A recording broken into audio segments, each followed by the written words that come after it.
Montgomery College students continues in Frederick County. And I got to play with your wand. It was great. Definitely fun. Oh, keep going. Oh yeah, I was like, wait, is there a to be continued? Okay. Well, All right. welcome, Casper. I'm excited for this. Yeah, me too, man. Thanks for joining. this. How long? Yeah. How long should I allot for this bad boy? By the way, about Like an hour, about Okay, an hour. So, perfect, Yeah, is perfect. that cool? yeah, Yeah. totally. So, all right, yeah. So, welcome to Footage Foreplay. We got Casper Kelly here, the amazingly talented. I've rewatched. I just watched Too Many Cooks this morning 3 times in a row, and that shit is still stuck in my head. I just love it. So we don't get into that too. But Yule Log, one of my favorites of this past couple of years, and yeah, you just put out Yule Log 2. So you've been busy. Yes, trying to. So besides all that, what you been up to? Mourning the passing of David Lynch was a big shock to me. Oh, yeah. Oh like yeah. Oh man. That sucked. I love the return so much. I was hoping he could do one more season. Also, I just wanted to meet him, if he did another Festival of Disruption. But as far as me, it's the new year, so every end of the year I kind of take stock and then I write up ideas and my dreaming and scheming for what I want to do in the new year. So I'm still kind of in that mode and starting to prepare pitches and stuff. And yeah, I'm excited. Okay, cool. Nice. Yeah, Yes. Okay, go ahead, Evan. Well, no, I was just gonna say, you've been. This is kind of the trenches you've been in for a long time. You've been working for, Cartoon Network, Adult Swim for, almost as long as I've been alive. Yes. So, it's 2.5 decades you're going on. Is that, is this what you wanted to do, kind of when you got into the industry, and like, you've kind of. You've had a storied path. You've made a ton of shit. For anybody listening who doesn't know, Your Pretty Face is Going to Hell, the Yule Logs, Agent Elvis you worked on, so many things. The Scooby-Doo Project, and then like Terrell said, Too Many Cooks. Is this what you wanted to do? Is this what your path, or did this kind of just happen? Did you stumble into this? Yeah, it was what I wanted to do. I remember finding out about Adult Swim with Space Ghost, and it just seemed like heaven. Yeah. And then I started working at Cartoon Network. And then when I first went over to the Adult Swim side, I was just so nervous, and wasn't even sure if my badge would work, even though we worked for the same company. Oh. Yeah. Like, would it work in this cool building? Although Cartoon Network is amazing too. I mean, that was a dream as well. That's where, where I did Scooby-Doo Project and everything. And yeah, I loved every minute of it, and I feel very lucky because it's hard to break in and make a living at it. But then I went freelance maybe 7 years ago. But Adult Swim is still one of my main clients, and I love to work. I just love this. I'm a fan. Like, Yeah. I can list all the shows. I watch all the shows. I like all the shows pretty much. Yeah. Like, What's your favorite? I don't know if I have Some a of your favorite, favorites. but Okay. okay, let me think. I won't include anything I've worked on. Okay. Well, I guess I will. I mean, I worked on Aqua Teen and Squids, but those aren't my shows. But I love those. yeah. Obviously, Tim and Eric, Joe Pera, Xavier, Okay. 12-Ounce Mouse. Oh my God, what else? I almost slipped and said a new show that's coming out, which I'm a fan of. It's okay. Go ahead. We like sneak peeks. You want a scoop? Yeah, a little scoop. I'm forgetting a million. But those are some off the top of my head. Yeah. You have I like one of the longest running. Huh? You have one of the longest running, of live action shows with Your Pretty Face is Going to Hell. You guys did like 40 something episodes of the live action. And I think I looked up the top 10 and it ends at like 50 something episodes. So you're right there. Yeah, I'm not sure how many Tim and Eric went. They probably went a little more, maybe 5 seasons. We went 4 seasons, yeah, but yeah, I think they cracked the was top maybe 10. 3, yeah. So yeah, I guess you're right. I guess it was up there. But did you flip teams early on? Because I did notice your first credit was Cat Dog, and that's a Nickelodeon thing, right? So how'd the jump happen there? Oh yeah. Well, I was living in LA I moved to LA after college, and some of my first jobs were I sold a little thing to Disney that didn't get made, and then I wrote some episodes of Cat Dog, and then I also wrote porn. You wrote nice. porn? Yeah, I was in a writers group, and there was a guy that did it full time. And you know, like where you read screenplays and stuff, you know, Yeah, like a yeah. writers group. And this guy did it full time because they made a lot of them in Chatsworth. And he's like, "Do you want to write some of these?" And I'm like, "Yeah, okay." So, and I went to the set and the whole thing. I mean, I had the whole experience. You know? So, How important is a writer in porn? Yeah, I want to know. I'm sure it's not very important now, but at the time they did sort of movie parodies and stuff, which I guess made it a little less, because this was back in the days of DVDs and VHS, so maybe it made it a little less embarrassing if you're getting like whatever Edward Penis Hands. Hell yeah. Rather than just like, I don't know. I actually don't know why that was a thing, but it was. So, Which ones did you work on? oh boy, I don't think my name was. Well, not that you use your real name anyway. You have to think of a pseudonym, but I don't think it was ever. They never bothered to put the right credits on there. But the first one I did, when I wrote it with my roommate, was about these nerdy scientists that teleport to a planet of all women. And it was, the title we had was Where No Man Has Come Before, but they, for some reason they changed it to Good Vibrations. All right, fine. Oh, what? I like the first title. Yeah. So that was the first one, and then it went downhill from there. I didn't write a ton. I wrote like maybe 6, but my roommate did it for a while. He did it for, he probably wrote 50 of them. 50? Oh, he was committed. Yeah. Okay. Also, he liked the money. He could write it real fast. Yeah. Oh, okay. I would Nice. over sweat it. I would over analyze it, and he Yeah. would be like, "Dude, it's bored." We wrote the first few together, and I'd be like, "But wait a minute, it doesn't make sense. If the scientist is doing this, why would he go in that route?" You know? And he's like, "Dude, It doesn't matter. As long as they bang when they get in there, it's okay. Oh, but there is a lot of math to it because Math? Ooh. yeah, in the sense of you can never have the same combination of people.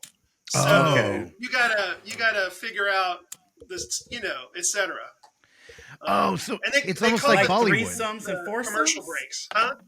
Oh, okay. I get it. Okay. I Yeah, thought you meant like adding people like threesomes, foursomes, and orgies and stuff. I don't know. kinda. You can do that. That makes Yeah, it yeah. That's Oh, allowed. okay. But you Okay. don't. There's no way you can have the same 2 people or Got the same it. 3 people. It's got to. Yeah. So when you're constructing your story, you gotta, Anyway. Dang, that's so what if funny. you want to craft a love story though, where like the characters who fuck each other at the beginning, it's like they drift apart over the movie and then they hook back up at the no, they're not having it. That would have been a bold choice, but I don't. Dude, it sounds a lot like the Bollywood industry, where you would have to have like 3 songs, 2 stars, and a dance, and that was kind of like it was formulaic before the script. So Yes. there's not even a conversation. Here's one other aspect. Hold on, Russell. Here's one other aspect is you definitely do not want to put people in a scene unless they're having sex. But we had a main character, so he would be in scenes and then leave, and then other people would have sex. And when I went to the set and met that guy, he was so pissed off. He was like, "I got to be here all day. I was supposed to be home by now, but I've got to be here all day and do these dumb scenes." Oh, he was complaining about fucking. Oh, And he wasn't even. Was he even getting to, or was he just a side character in all of these scenes? No, he was just. definitely. He was He having was sex fucking. too. Oh, he was okay. Oh Okay. yeah, but he was in scenes where he also wasn't having sex, and that's what he did. Oh, that's He why. wanted to shoot his 2 scenes and get out. Right. Literally. You wanted to blow and go. Yeah, blow and go. God, are you going to coin that phrase? Jesus Christ. Probably know, man. is. All right. Well, before you all came in here, I did warn Chris Casper Kelly that this was going to be a little bit of a free for all to get in there. So he's prepared. And I'll sit back for a little bit, but I do want to get in here at the end. So, Terrell, Evan, go ahead. Put on the gloves. You can fight. I got a few questions, but I mainly just, I guess this is a good time. I feel like the obstacles in the process sort of probably shifts when you're making a feature versus a 6 to 12 episode series, with the 11-minute episodes specifically. Do you like one of these formats better than the other one? I love them both. Right now, I'm really loving doing movies. But yeah, the quarter hour shows are fun. I did that show Your Pretty Face with Dave Willis, who also did Yeah. Aquafina and is the voice of Carl and Meatwad. And he said it's like a baklava, or it's like that sauce that you kind of just boil down to like a thick, like you can just pack it in because it's so short. You can just have it very intense and very dense. You know what I mean? And a movie, you kind of got to pace it out more, and you got to have more character arcs. Like 15 minutes, you don't really need to have character arcs. Just Right. jokes. You know, I mean, you want a story, but so they're both very fun. In fact, he was watching a bunch of Your Pretty Faces, Dave, last night with his wife, and he said they were howling. He said they hold up. So I haven't watched them forever. But I guess they're on YouTube. You can rent them on YouTube, or if you have YouTube Pro, you can watch them. Yeah, I was watching them via the Adult Swim site, Okay. and they have, it looked like all of them, except there was I think the Krampus special might have been locked behind like a direct TV. You had to have like a cable provider maybe to watch that one, but I'd never seen the show before. Actually, I'd seen a lot of your other stuff, but never Your Pretty Face is Going to Hell. So I binged like the first 2.5 seasons or so. Oh, really? Okay. Yeah. Cool. And it does hold up for sure. I like that style of humor, and I'm a big fan of like workplace comedies. So I like the sort of twisted spin you put on that, with them being in hell and working for the devil, and I like Zabrowski. So I think it's just a really great writing, great cast, and just a cool show all around. And it's wild that I never watched it. Like it's been out forever. Yeah. It does feel like it's getting a resurgence. And the guy that plays Satan is this actor, Matt Servito, who was also the FBI agent in The Sopranos, and he was on Banshee, and he's in a lot of stuff. I had lunch. He was in town yesterday, so I had lunch with him, and a waiter came up and said, "Hey, are you on TV?" And he goes, "Yeah, you might know me from The Sopranos." And he goes, "Actually, I know you as Satan." And I was like, "That's pretty cool. Oh my god!" Because I'm 99% of the time I'm used to it being Sopranos. But right. He does cameos, and he says that people ask to do that character a lot. What I like of one of the many, I love Henry. I love everybody on that show. We all get along, and it was so fun. But one thing about that show that's amazing is it's a pretty offensive show, but I think because it's in hell, of course it's going to be. It's a horrible place, So we never I was thinking that complaints. You get away with a lot. Yeah. I'm like, they're kind of like pushing the boundaries a bit with what they're having these people say, but they're all like in hell. So you can't really like articulate a way that it's bad because like they're in hell. They're getting punished ultimately for all this. No, it's smart writing device. And I think it's an interesting spin on the workplace stuff, but thank you. Yeah, Casper, it definitely holds up. We've had to hear a lot of this in Discord, as he did really just binge this show and kept flooding, like, "Oh, dude, this show rules." So, God. Yeah, the devil specifically reminded me of I don't know if I'm sure you are if you wrote a workplace comedy, but IT Crowd had the kind of dickish CEO. No, this is so embarrassing. I have not seen that. And in fact, I was just talking about it because I'm a huge fan of Richard Iowati, and IT Crowd's like, no, I haven't seen. So I got to watch that.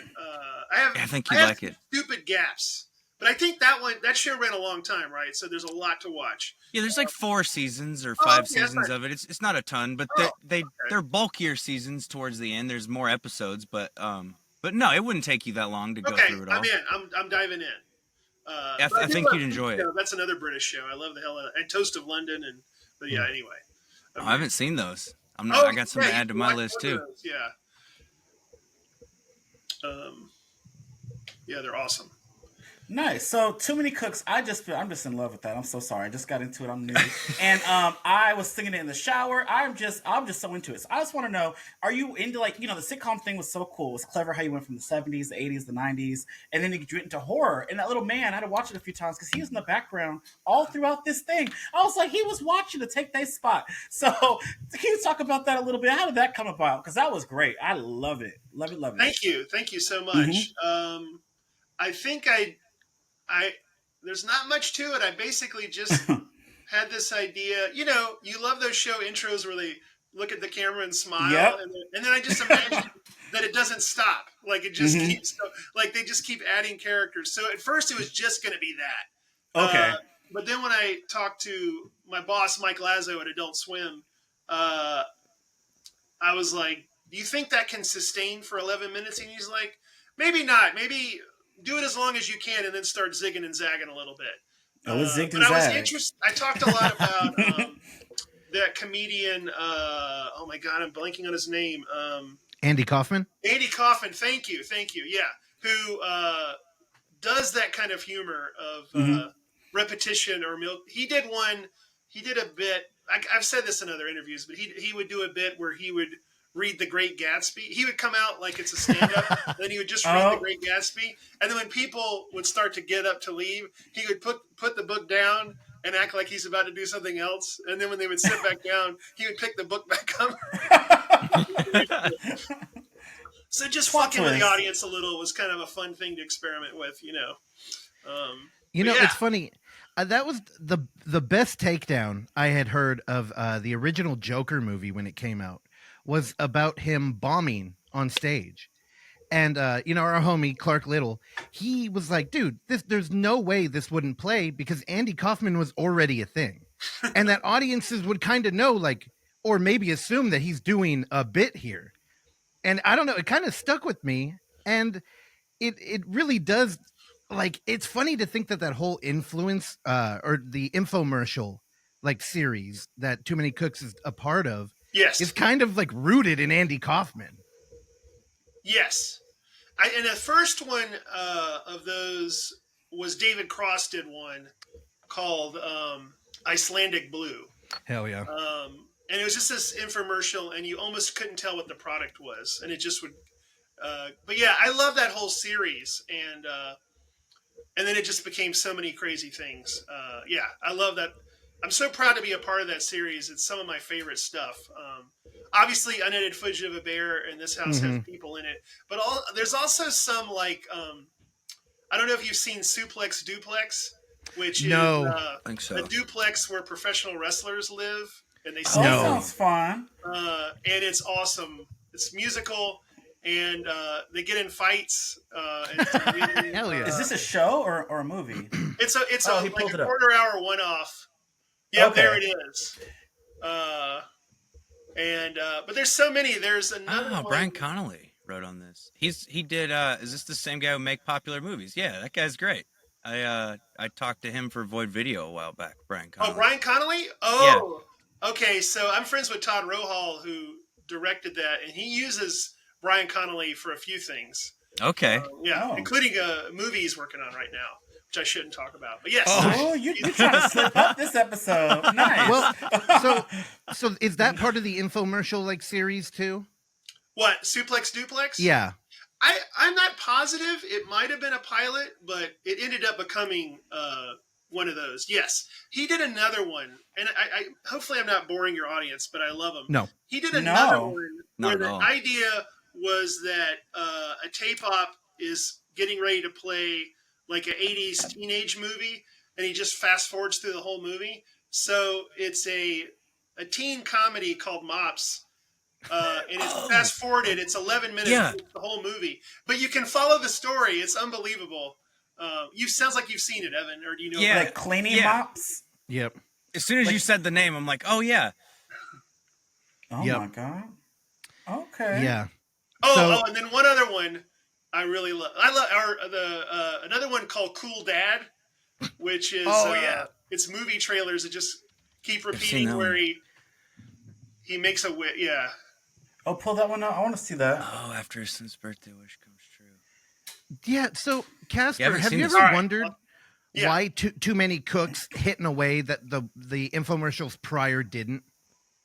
Oh man, I don't know. That's the $1 million question. That's the heroin high I'm trying to recreate again in my own It career. was so great.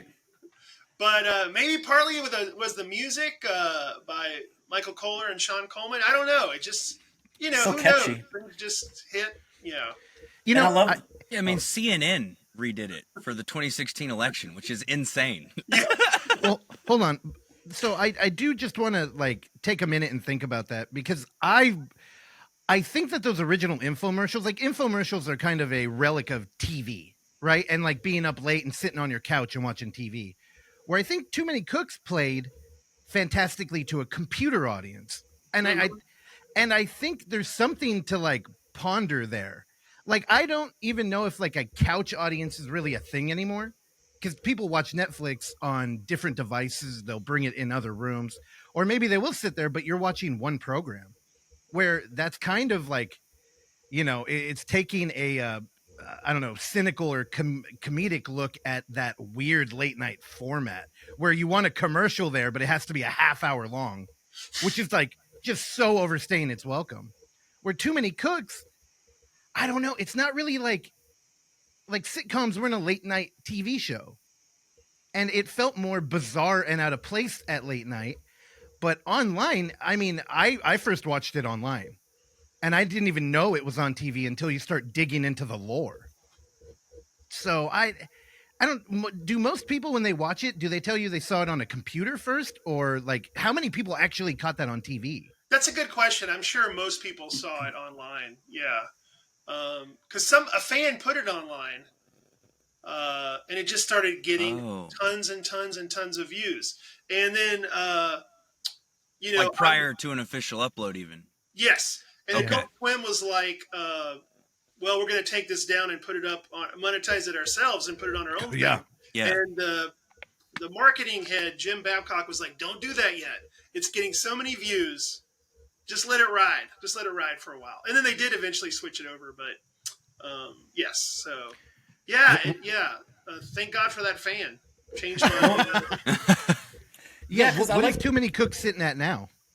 Oh, shit, a lot. But also, that's not accurate because it had like 'Cause it got erased. and they had erased that. It was 26 million. Yeah, when I 26 watched million it right this now. morning. So I guess it's 50 around. Yeah. Because Wow. they nuked one that had 25, which is wild. That's so many views, dude. Damn. And it was Alright. anyway, yes. But I'm really glad you liked it. I loved it. I loved how it turned horror. He was killing everybody, taking their spot. So, what got you, before we get into some more of the horror elements and stuff, but what got you into horror? Like, what is your background? Like, what is some of your favorites? Influences or whatnot? I'm kind of a late bloomer to horror because I was a very scared person. But my first memory was walking in while my parents were watching The Omen. And it was a very scary scene where someone hangs themselves, and I didn't even know what that concept was. Where she goes, it's all, I don't know if you've seen it, but it's all for you. They do it in the prequel too, I think. Yep. And I'm like, what is, that was scary. But I think probably Alien I loved, and then, but a lot of them I didn't watch till later. Like, Okay. probably the past 10 years is when I watched Texas Chainsaw Massacre, which is unbelievable. All the classics. I don't know. Yeah. I'm blanking. I'm sure. And then there's some that I'm not sure if you would quite call them horror, but like Irreversible is not quite horror, but it's for terrifying. sure. Oh, you okay? Yeah.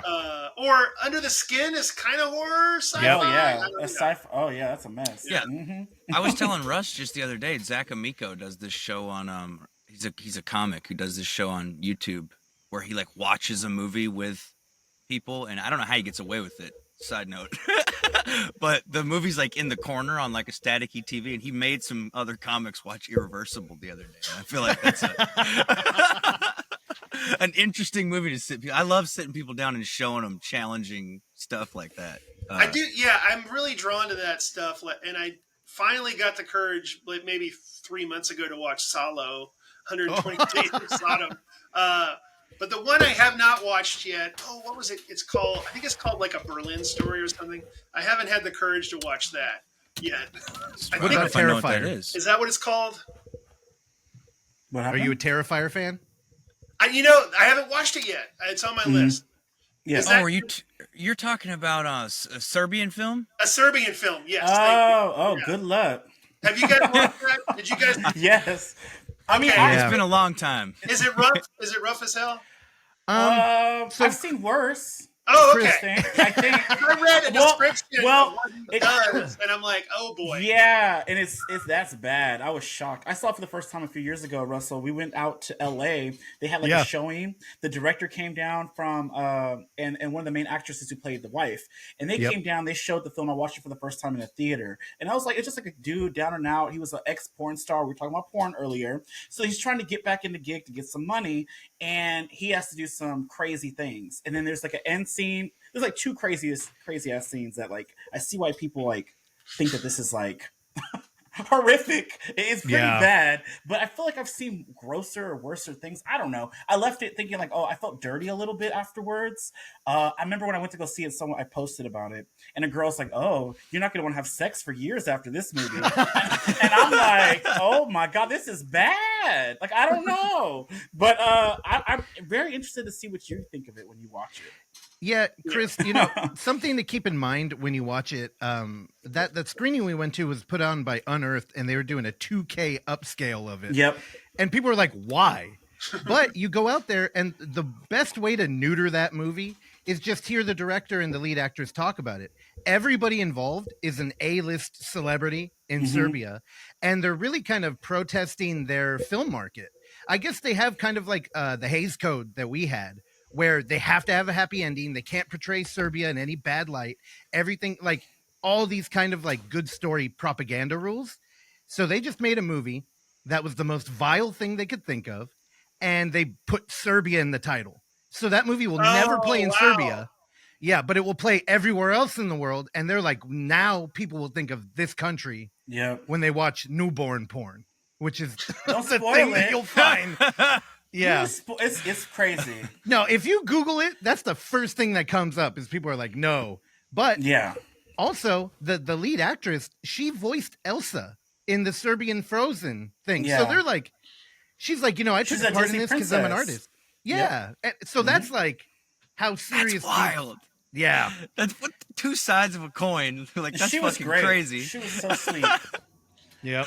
So Uh, watch that one, please. Yeah, I want to see. I'll eventually get the courage and Terrifier.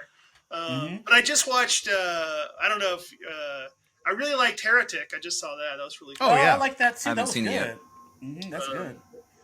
His Blu-rays, I think next week, Evan. Oh, okay, I'll have to check it out.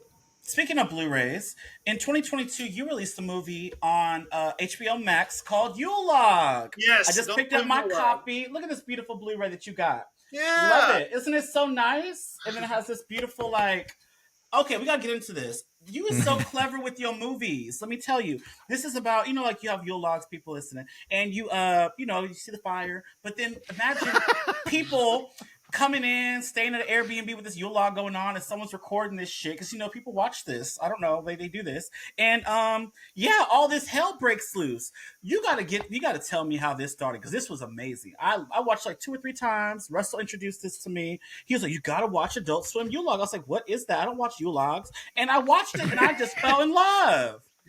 Let's get It makes into me it. so happy, Terrell. Yes, let's get into it. So where did this come about? Because this is so good. It's so many shenanigans that happens. So, Adult Swim has never made a live action movie, and it's not really what they do. But they do like to. They do like to do mind fucking stuff. So they like to fuck with people. So for whatever reason, it was around the holidays, and I was thinking of Yule Logs or watching videos of them on YouTube, and I just had this idea of you hear a door.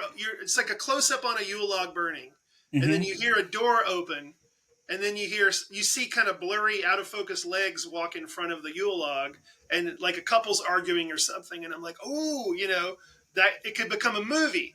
And at first I was thinking of doing the whole movie that way.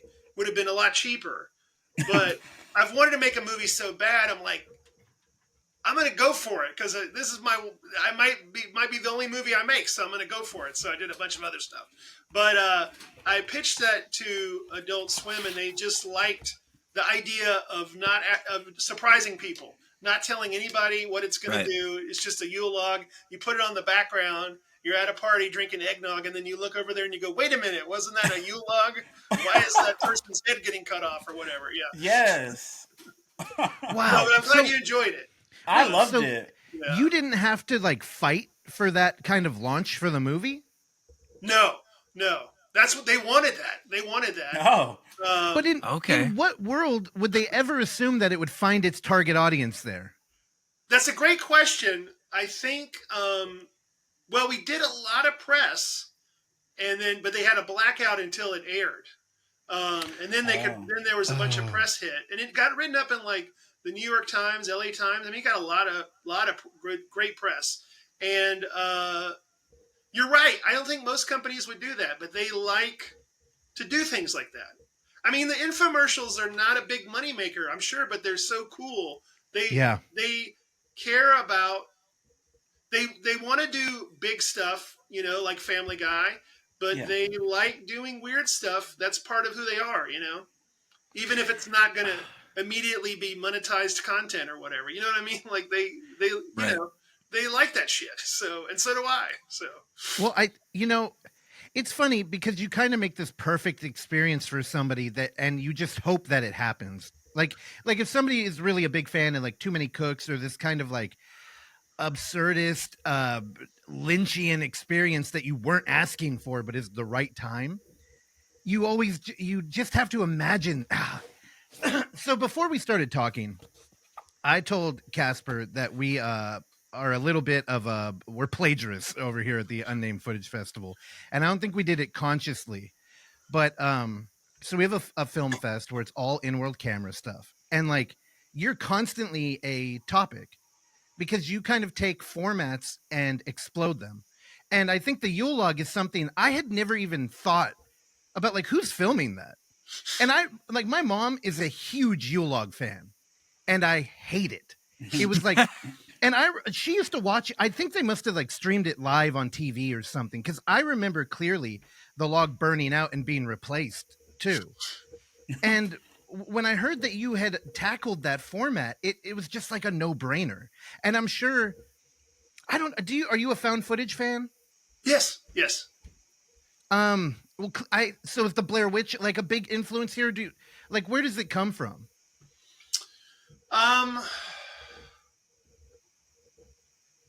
That's a good question. I love the Blair Witch Project. I think also, I think I grew up, I'm Gen X, so I grew up with Mad Magazine where they would sort of, or SNL where they would fuck with commercials or things. And I guess I just liked doing that. I don't know though, but you're right. I do love to deal. I always have. I like to deal with sort of tropes and genre rules. I don't know. Yeah, I'll have to go to a therapist, but I do love it. Yeah. But I do want to try other stuff too. But I love doing that. Yeah. It makes me very happy. And even in the second one, I tried to do it in a totally different genre. I was wondering. I was going to ask about that one. I was like, because the second one was a surprise. I remember I sat down and on Stream on Max was in bold letters, Yule Log 2, Branchin Out. And I was like, Branchin Out? I was like, oh my God, I'm ready for the second one. Zoe's back. I thought the girl died in the end, the first one. She back. And this is like a play on, she walking down. It was funny to me though. It was like chaotic. Like the girl, it's like a Hallmark movie. I don't like Hallmark movies, but I love how you play fun of them. Like she met all these hot guys falling down. I was like, girl, get up. Why are you tripping? But it was just a lot. And then it was great. And then the monster at the end, but it wasn't from like the POV this time. It was more like a traditional, movie. So so you said you tried to go the same route as the first one, and what happened with that? Well, it was, sequels are tricky. I don't even know if I'm a huge fan of sequels generally. I mean, there's a few obviously that we all love, but the first idea was like, well, should I just have a log in a different house and just do a totally different story, you know. Yeah. But I guess I wanted to do something different than that, and I think this is going to sound very stupid. With a couple things is I was thinking of Star Wars, the original Star Wars, and Back to the Future. Both of those movies, the second one goes darker. You know, Yeah. like the second Back to the Future is quite dark, and obviously Empire Strikes Back. So I thought I would go lighter, just to do it different. And then lastly, I'm in this movie club, and we watched a Hallmark movie, and I had two minds on it. I looked down on it, but at the same time, I was enjoying it and really wrapped up in it and like cared. So I thought that was interesting, you know, like I enjoyed it ironically and unironically at the same time. I don't know if there's a word for that, but so. Yeah, I love Miss Zoe. She was walking around with her axe the whole movie. I was like, "Bro, this is camp." And then she fell in love with this new dude. I don't know. This movie was fun.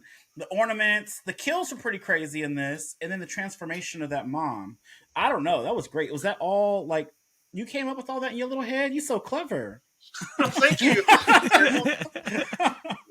Yeah, I love the playing with the aspect ratio too. How anytime the horror comes in, it turns it, it goes narrow frame and like it shifts aspect ratio. It's really good, really good. Thank you. Well, I guess I'm trying to, to a degree, make it about mental states and how one shot I really like is when she's on a date and half the screen is a horror movie and half the screen is a Hallmark movie because he's scared and he's not. He feels safe and has no worries, you know. Right. And that's interesting to me how with your group of friends, you all are in the same environment, but one of you, it could be in a totally different mental state. You know what I mean? And you may not even know, you know, I don't know. Yeah, it feels like, to kind of piggyback on what Terrell was saying, that with this format shift with Yule Log 2 a little, and kind of, I feel like maybe of all your projects, it's one of the most you've stepped away from like the in-world camera sort of format. And did it feel like you were stepping out of your comfort zone at all? And was that your intention? Definitely stepping out of the comfort zone, doing so much Hallmark and doing sort of a romance. Yes. But that's good. That's a good kind of fear. You know, it's always risky, but yeah, it's good to try to do that. Yeah, absolutely. Branchin Out, like perfect. Writing or directing more? I probably like writing more. Directing is very hard. I never have enough money, so it's always like if I had more money, it'd be a lot easier and more fun. But it's always like, you know. But I do like directing. Is very stressful because you always have to. I have to move at a faster pace than I would want to. But it is so fun to finally see something you imagined for real, you know, like you're in the room and you see like the grandma's head fall forward. That was crazy. You know, whatever. That's always awesome. You know, that's Shane Morton and Kyle Yacklin did that. All practical is really I loved it. Yeah. Yes. Well, the effects look incredible on the grandma. Oh, yes. I really love working with them. I got to be honest with you. When Yule Log 2 first came out, in our little bubble, because, I mean, we put on, you know, a found footage film fest, that was the first question. Like, is it in-world? And we actually, you know, I'm going to give you a little bit of credit here, but we had to open up a new subgenre. Because movies like Yule Log, they really do belong in the zeitgeist of, like, found footage horror in-world camera. Because it's so important, that opening, that we created a subgenre hybrid. Where it's almost like it allows us to show these movies and kind of talk about the impact of that opening. Or like the audience reaction when you're just watching a Yule Log. How long is that just a Yule Log in the first one? Oh, you mean before anyone enters or before the Before camera? anyone. Probably maybe 3 to 5 minutes, maybe. Yeah, it's a few minutes before it starts. Yeah. Dude. Probably like 4 or 5 minutes. Yep. What do you have a lot of conversation about that? Like, how long can we push this? Yeah. We originally were going to do it like an hour. Holy shit! Oh man. Damn. Because my idea was like it's in the background, and then suddenly, wait, what? But I think for Adult Swim, it was more important to air it on cable than even it being Right. on Max. Like for them, Mhm. that was the bigger deal. So that's a push to do that on cable for an hour. Yeah. That was the original intent, was to go a long time. So it really was just a few people discovering it and then telling their friends, hopefully. Yep, that's how I heard. That's what happened. On the Blu-ray, do they have a version with an hour-long Yule log? No, but we do have a hour-long Yule log as an extra. Yeah, it's right So, there. nice. watch it Okay. together. Yule log for real this time. It's right there. Yep. There's a lot of little bonus features in there. There's feature. That may or may not have an Easter egg in there too. But, Oh, really? Oh, yeah. I didn't watch that yet. Okay. I just love it. Look at the inside. I'm sorry. I'm showing you an unboxing here. This is great. Great release. Are you Oh guys yeah, think the catalog, they're great. I love them. Yeah, Vinegar Syndrome. Vinegar Syndrome? Yep. Fuck yeah. Are you a Blu-ray collector, Casper? Yes. Mhm. Yeah, I'm looking around. Yeah, they're back over here. Yes. Oh yeah. And, my daughter is like, she's like, you need to stop buying these before you've watched them all. But I hoard them. Usually it's ones I've already seen that I want to just own.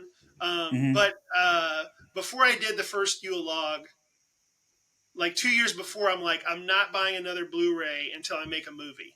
So I just made a rule. And so when I made that movie, I really backed up the truck. What's the It last felt Blu-ray really you good. bought? What's the last one you bought? The last, okay, I bought I had a birthday too, so I got a few. I got Happiness, Gummo. Those are Criterion. Hell yeah! I got Straight Time, Dustin Hoffman movie, huge influence on Reservoir Dogs and Tarantino. It's awesome. That was one of Harmony Korine listed that as one of his favorite movies in an interview recently. Straight Straight Time? Yeah. Oh, that's funny. Gummo and then Right? Yeah. and then the other two were The Silent Partner, which is a awesome Elliot Gould. It's a great premise. I'm going to tell you the premise. And then the last one was Paper Moon, which is to me a perfect movie. But The Silent Partner, this is an awesome premise. Elliot Gould's working at a bank, and then he's a teller. He sees a thief casing it, and he's like, "They're going to rob this bank." And he hears them talking of like, it's going to go down Wednesday or whatever. So what he does is on Wednesday, he's like, I'm going to go into the vault for a second. I need to do something. He takes a shit ton of money out and just keeps it in his bag. And they rob the bank. They don't get much money. And then he just goes home like normal with millions in his briefcase. And then the burglars are like, wait a minute. Because the news story is like, millions stolen. I'm like, we didn't get millions. Like, I'm going to get that fucker. Yeah. So that's a good premise. That's great. That's a really good premise. Yeah. I'm gonna have to watch that. I haven't even heard of that. I don't think. Me neither. Dude. I really enjoy it. And here's something crazy. It's got John Candy in it as a very really? small role Nice. before he's Okay. famous. Oh, hell yeah. It's a fun movie. It's a fun movie. Damn. I'm sorry, Casper, you have to know, me and Evan are laughing, one, because we're huge Harmony fans. Like, we love him. Yeah. And just with, in-world camera stuff, found footage, his movie, like, Trash Humpers, is something we showed a print of last year. Yeah. And Terrell absolutely hated it. I hated that movie so much. It's horrible. But it's like so, one of my favorite movies of all time. man, it tickles me that we live in a world that Criterion not only put out Gummo, but that Terrell bought it and owns I did. I have You it. gotta watch it, dude. I do. Casper I have Kelly it, but fucks with it. Yeah. Yeah. But Gummo's different than Trash Humpers. I hope it's better because Trash Numbers was horrible. Oh my god. I cannot. Oh man. Terrell, I wish I could tell you that I thought you would like it more. You thought I would like that movie? No, I'm saying I wish I could tell you that I think you'll like Gummo more, but I don't know if you will. I don't know if you'll like it, just because I don't know if it's your style. Well, there's one scene though. I haven't watched it since I bought it, but I remember watching it. There's one scene with a mother and a son, and they're tap dancing and kind of goofing around that I cannot get out of my head. I love that scene. It's very tender. It is. So maybe Terrell will like that scene. I don't know. Okay. I just I saw think him in that's the my bathroom favorite- eating spaghetti with a dirty bathroom. I was Bacon taped to the wall. So gross. And I was like, ugh, I don't know if I'm gonna like this one either, but I'm gonna roll with it. No, he has a Terrell. way, though, I think, in all of his work. You're Harmony gonna does say of, bring like, back Siberian Story. Yeah, period. I'd rather watch that again. Yep. 1000%. Terrell, you got to send him that reel of the Gummo. Send it to him Oh, on okay. Instagram. Yeah, I'll send it Yeah. to you because I did a little. Yeah, I'll send it to you. But I mean, you just gotta admire Harmony Korine because he goes for it. He experiments, and then Spring Breakers is just beautiful. I think it was. Oh, Oh, one I of the like first- that one. I like that one. That was one of the. I think was that one of the first sort of neon horror where it had the neon color. It's such a gorgeous movie. It's a Yeah. vibes movie, and I feel like it was one of the first of the new wave of vibes movies. You know. Yeah. Maybe, I don't know. Yeah, I got into an argument with a projectionist where I say the last important film that was ever made, which I know this is controversial, it's kind of the point, was The Room.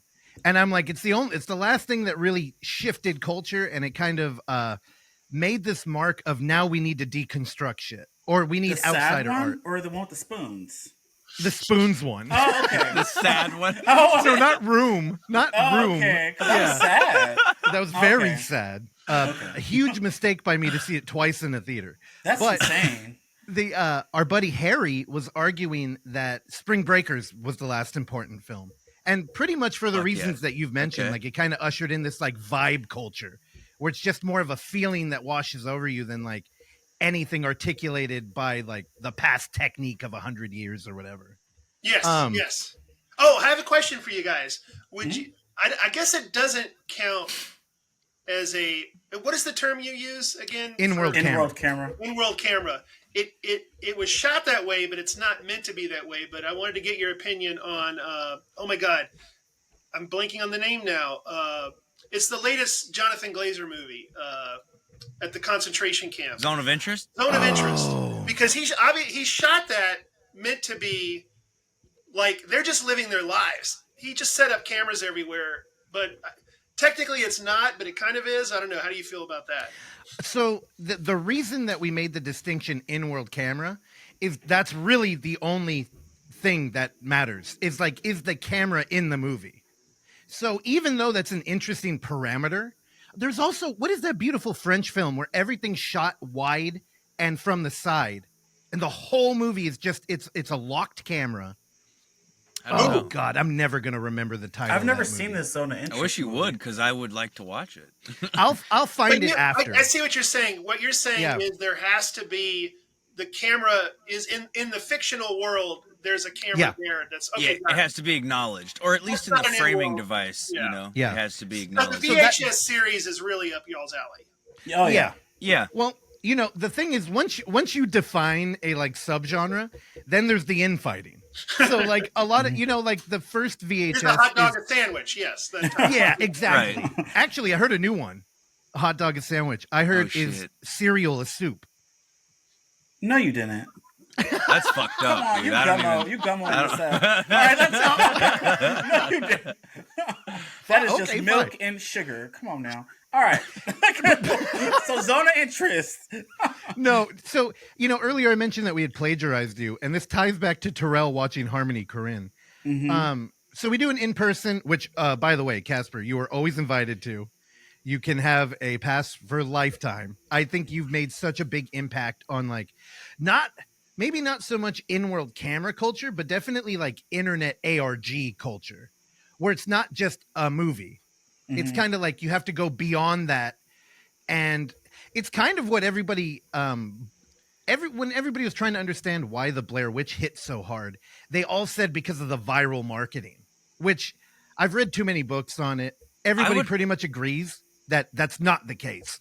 I would argue too, though, that Adult Swim in general, like all of their shows, have done a lot for in-world camera. And yeah. like Casper's a big, proponent of that. I feel like, but like I feel like they've embraced the format in a way like other networks never did. You know, like because Well, half their shows are shot in that way. It's funny because kind of at the beginning of Adult Swim is where I'm going. So we do a virtual fest, and you mentioned Tarantino earlier, and I kind of took to heart something he had mentioned where like it's important to see a movie at a theater because you're on the movie's time. Like if you're late, you're late. The movie's already going to go. Right. And it kind of it has an authority in that space. It does. So when we were going to do an online event, it's like, well, how do you get that? Because I hate the VOD click around on thumbnails and never watch anything, which is my experience usually. Yep. So we turned it into a 24-hour live stream, and it's one time. And the idea is kind of like the infomercial stuff where pop in. You're not going to make the whole runtime, but you'll be rewarded if you do. And we used to have a menu that was kind of a mock of the TV menu. You know, when you scroll through, it's like programming and that boring. They have like a commercial up top. Well, me and Evan built basically a ripoff of Space Ghost, and the symbol for the Unnamed Footage Festival is a reel. It's a canister reel. So for online, we're like, this is our dumb fun fest. So it's a floppy disk. And we made Uffy, which is our little mascot. And basically, he would do a game show where we would have found footage filmmakers on, and we'd show them a clip of these like indie movies they'd probably never seen, or porn, and they would have to guess or die. And Terrell, he was on it. He almost made it all the way. Yeah, I almost did. Way to go, Terrell. Yes, almost. But I got killed. The movie that killed you, do you remember, Terrell? I don't remember. You guys tricked me on one of them. Was it that one? Yeah, The one it was where Trash metal- Humpers. Yep, Trash Humpers. No wonder And you I hated. Yeah, period. It killed me. I remember. I don't think it was ever conscious, but just preparing for this interview and kind of looking at your filmography, you've made such an impact in this kind of like peripheral world. And I don't know, it just means a lot to us that you came on here and you're talking to us about it, because I don't even know if you're aware. Did you know there was fighting? Like when Yule Log 2 comes out, people are like, is that a found footage movie? No, I did not. But, Yeah, the found footage subreddit, they highly debate stuff like this. Yeah. But I will say that being on here, I feel like we've known each other a long time, and this could good. easily be at a bar or a restaurant, and we're just shooting the shit. I just love Period. this. Yeah. I'm just So I glad you definitely came want to come on. to this festival. Yeah. Yes. Oh, you absolutely Okay. should. Can I ask you? I know you're interviewing me, but I have a couple other movies that are sort of a little on the line, but I don't think so. Sherman's March. Oh, I didn't watch that one. Oh, people have brought that up to me. I had haven't no seen idea that. you were involved with it. No, I didn't. I'm not involved with it. I just love okay. it. He wants I to know love if it. it's in world camera. I want to know if it's in world camera. Yep. And then the one that is definitely is an old one. It might be one of the earlier ones. It's called David Holtzman's Diary, and it's a '60s movie where a guy is just filming himself about his life, you know. But yeah, Sherman's March. It's documentary, so that sort of documentary, but it's such a hybrid. Yeah. It's I'll tell you the premise. It's a guy gets a grant, a documentarian gets a grant to follow General Sherman's march through the South. You know, he's the Northern general that kind of used total warfare and burned all through the South. But at the same time, his girlfriend dumps him, so he decides to meet women and meet up with his ex-girlfriends and stuff. So it's a portrait of Southern women while he's following Sherman's path through the South. So it's kind of a weird hybrid thing. But anyway. That's fascinating. So- I'm gonna have to watch this. But it's Last still a year- one-man crew, you know. And it predates reality TV. Anyway. I don't know. I think it holds up, but I don't know. But anyway. So during our 24-hour, so every year we do the 24-hour virtual fest now. And last year at like 5 to 6 a.m., we had like a little war block. And I believe that came up. I can't. Yeah, we God, played. don't kill me. It was '84 Charlie Mopic, the Vietnam one. Yeah. So we did show that. If you're out there listening right now and you're screaming at your TV, computer, or iPod, and you know that we've shown this film in the past or something, don't get mad at me. We have a lot of programmers. That's definitely come up. But David Holtzman's Diary, that's you're really flexing your film knowledge with that one. Yeah. I think that may be the first found footage movie. Oh, damn. Yeah, maybe everybody gives Cannibal Holocaust a real like. See, and I argue the connection. is the So first. here's the thing. Well, first off, it's all in world.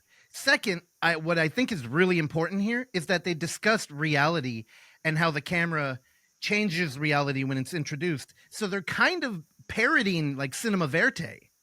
And I really think David Holtzman's diary is super important. It's why we tried to show it at year one at our fest. And when we got hit with the bill that was like $1,200, we didn't. No, damn. Well, it's streaming on Tubi. Yeah, it is. And I think it was Kino Lorber is the people who have the rights to it or something. I think they just didn't want us to show it. I think they're like, we don't know who you are. Oh, like, I see. And put a big price Maybe tag so. on it. Yeah, I think it was one of those like, well, if they pay it, whatever. But we hope they don't. So David Holtzman's for sure. Yeah, that's Okay. a fantastic movie. I highly recommend. Terrell, I don't know if you would fuck with it. I But- don't know. I saw that black and white, and I was like, no. Well, Terrell, tell me. I'm putting you on the spot here. But like, what's a? I actually would love to ask this of all three of you, but like, what's top three? I mean, I know you probably love 1,000 movies, but what's three? Oh yeah, it's hard. From the hip that you especially love, or that were a big deal to you, or In general, for horror, or in general films, yeah, or found footage. Oh I think wow. in general, so I can kind of triangulate what you're into, maybe. Oh man. Who wants to go first? I am on the spot. Evan, you go first. I knew I'd have to go Because first. Evan's gonna say some weird shit anyway, so we good. Yeah, so obviously Trash Humper, as I said, is one of my favorite movies. And so I should, I guess, tag on that. The reason is my read on it is, like, I see it as a movie about addiction. Because I was a meth addict for, like, over a year of my life. And so I kind of parallel a lot of the stuff that happens in that movie to a lot of the things that I went through, you know? And just sort of the mindset I had while I was in that warped existence. And All right, just give a title, not a backstory. but yeah. Yeah. Anyway, Sorry. I guess so. Trash Humpers. I would say you said three. Give three. Let's say Puffy Chair, because I really like the sort of mumblecore sensibility type stuff. And I'm gonna say Jackass for the third one. I think. Okay. Yes, Yeah, he goofy. I love those. Terrell, you want to go or you want me to? I guess I can go. I don't know. I like so many freaking movies. A lot of movies hit me, but ones that I could rewatch over and over and over and over again for me is like A Nightmare on Elm Street. It's one of the first films I watched as a kid growing up. That's what got me into horror. Scream, I could watch that. I've watched it hundreds of times. And then probably The Little Mermaid and Stand By Me. Those are my movies. Okay. All right. I love it. I love all those movies. Yeah. Period. That's not three. Cut two No, of them out. because Little Mermaid is, I watched that. My mom was sick of that fucking movie. As a kid, I watched it over and over and over. I remember I told you, my fingers got stuck in the VCR trying to put the tape in. And I remember my dad had to unwrap it, get a whole new VCR, a whole new movie, because I was going crazy. I was mad. And yeah, those are my movies. Period. All right. They're great. So Yeah. I have a favorite movie that never changes, which is Ralph Bakshi's Wizards. Have you ever Oh my seen that? God. The Hold on. cartoon. Yeah, from It's the, 1977. Oh, it's in the background? Okay. Oh shit! Oh, Yeah. no way. Russell, you didn't see it. What is that? Like Eleanor and Peace right there, or like? It's Peace. Yeah. No Eleanor. Dude. It's just Peace on a ledge. What's the next one, Russell? Conan? Wait, what the fuck? Hell yeah! It's so rare to find Ralph Bakshi fans, especially now. But dude, I bought a cell. Like when he's Yeah, not this is a dead. cell because he's alive. He'll sign it. It's amazing. Oh, yeah. wow. Yep, I have You a go to giant Kodak. conventions? Huh? Wait, what's up? You go to conventions and meet people and get stuff signed? Or? I do. I didn't meet him personally. I think Okay. I bought this. They have a website. Also, they have an eBay channel, or they did. Oh. So I bought this from his eBay channel. But how about you? You bought a cell too, Russell? Yeah, I have one with a couple of goblins. Oh, Just looking damn. up. Yeah, because I love. So I bought that. I rented that movie when I was way too young, and it made such an impact on me. I do think back to it a lot and think maybe that's where my in-world camera stuff came from, because the whole projector manipulating people and kind of. Yes. I took a documentary course after that in college, and they kind of doubled down on all those ideas. And I don't know, it's so influential. I love animation. So yeah, I bought a cell of like goblins. I have a giant Kodak thing. I met Ralph Bakshi at Comic-Con when you could just drop in. And he did a panel where he tried to call Frazetta and he didn't answer. Oh, And I remember I was like, fuck, I almost got to hear him talk to Frank Frazetta too. But yeah, we met him and we didn't talk about him at all. He just asked what we did for work. And my buddy at the time was a locksmith. And he was like, oh, a locksmith? You ever break into a car? Like, okay, I love Ralph Bakshi. It's my favorite movie. Yeah, he's great, and he was doing it when nobody else was doing it. I mean, No. Hardly anybody else. I mean, yeah. Anyway, And, that's awesome. Have you ever listened to the commentary track on that movie? No, in fact, I don't own it. I need to buy it. I'm glad you mentioned that.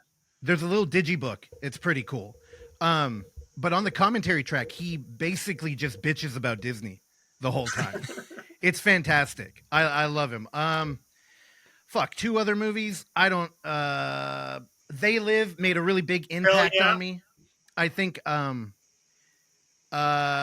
Distrust of Authority, Roddy Piper, kind of like heightened genre, One Man Against the World stuff. Like all those themes, kind of like I love those in like my action movies. Also, I kind of need a more genre-driven action movie now when I think about it. You know, it's funny that you bring that up, Russell, because Casper's got a short that is one of my favorite things that he did that I didn't bring up yet, called Danny Ketchup. I don't know if any of y'all watch that, but No. it's a direct like parody and riff on like action movies, and it uses scenes from action movies and has like animated heads over the heads with different dialogue, and it's fucking Did you do incredible. the Keith David fight?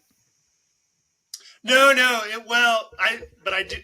That's been on my radar, that Keith David fight, of wanting to do something like that. But no, Danny Ketchup was basically, it was during the pandemic and I wanted to do something. So we got the rights to a bunch of action movies, and then we would use the scenes, but we would just put a cartoon head over the characters' heads and the dialogue would be totally different. Yeah. But it would still be the action of cars blowing up and stuff. So, yeah, check it out. I like it a lot, too. I like it a lot, too. It did not get very many views, but I do love it. Yeah, I think it's great. There's so many good like one-liners in it too.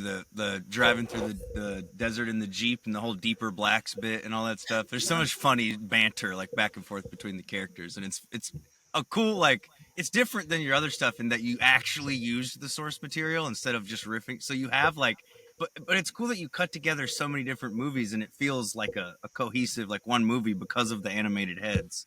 Yeah, thank you very much. That means a lot to me because that doesn't get as much love. So the fact that you said that, Evan, makes me happy. Yeah, I liked it. I like action movies and stuff too, so it was up my alley. Well, Casper, what's what are your third top one? 3? No, Rusty, do your third one. Yeah, Okay, you didn't do your third. okay, fine. was waiting. I'll highlight 2. These always randomly pop in and out. One of my favorite directors that my wife accuses me of having a man crush on is Jorge Torres. Oh, yep, He you do. Don't co-sign You her. do. I see. He did a movie called Fat Tuesday, which is a slasher film. That's a good movie. that is shot during Mardi Gras. So it's kind of it's in world because the only people in the movie are the actors that are kind of doing the main, like we're the victims of a slasher, but everything is set on the ground in Mardi Gras. So he's holding a handheld camera, kind of trying to crop faces out and keep it. Dude, it's so good. That's awesome. I mean, that's both efficient money-wise, but also it gives it a very... I love that blend of... I mean, Under the Skin has an element of that because Scarlett Johansson is hitting on guys who don't know yet that they're in a movie. They have to ask for a release afterwards. How brutal is that? God. But okay, and last one, and I know we're like out of time here, but there's a documentary I watched this year. Shout out to Randy Statt who put it on my radar. Knit's Island. It's a movie. So there's a video game. It's DayZ, and there's a French documentary crew, 3 people that interview people in the game. And they don't set up any parameters if they're talking to the real person or their character. And it is the most empathetic, dystopian documentary you'll ever see. I highly recommend it. I don't think it's available yet. and we were trying to hit them up so we could show it at the fest, but I don't think we heard anything back. Oh, so But this is brand new. This is Brand new. that's a great idea. I'm very interested in. I'm a gamer. I'm interested in AI. I'm interested in VR. So that's awesome. So that's really cool. That's gonna drive me nuts that it's not out yet. So what's your 3? Oh boy. I guess they're kind of basic, but they're the one. I had a friend who worked at a video store. I wasn't that into movies. I mean, I was, but then he was like, he started finding out the good shit, so he would have me over to his house, and like in 1 week we watched Taxi Driver, Blue Velvet, and Sherman's March, I think, or Hell 3 yeah. up there. Oh, Yeah. nice. Oh, Or nice. 2001 Clock. I mean, we just kind of did the whole bam, Yeah. bam, bam. So those are all. And King of Comedy, I really love. Hell yeah. I think that's one of the best movies about daydreaming. Yeah. I know those are all older movies, but I definitely I like a lot of newer stuff too. I love. Oh, and I'm rambling. I like Mike Lee. No, you're movies. good. No, I you're love- great. Like I just watched Hard Truths, but like I don't know if you've seen A Real Pain, that Jesse Eisenberg movie is. Oh no, The not new yet. one that just came out. I want to see Yeah, that it's though. not a genre movie, but it is exquisite. It's very moving. Yeah. Yeah. Yeah, it just came out. Yep. Yeah, I haven't seen this one yet. I actually haven't seen his debut either. I forget what it was called. I need to watch it still. The directorial debut.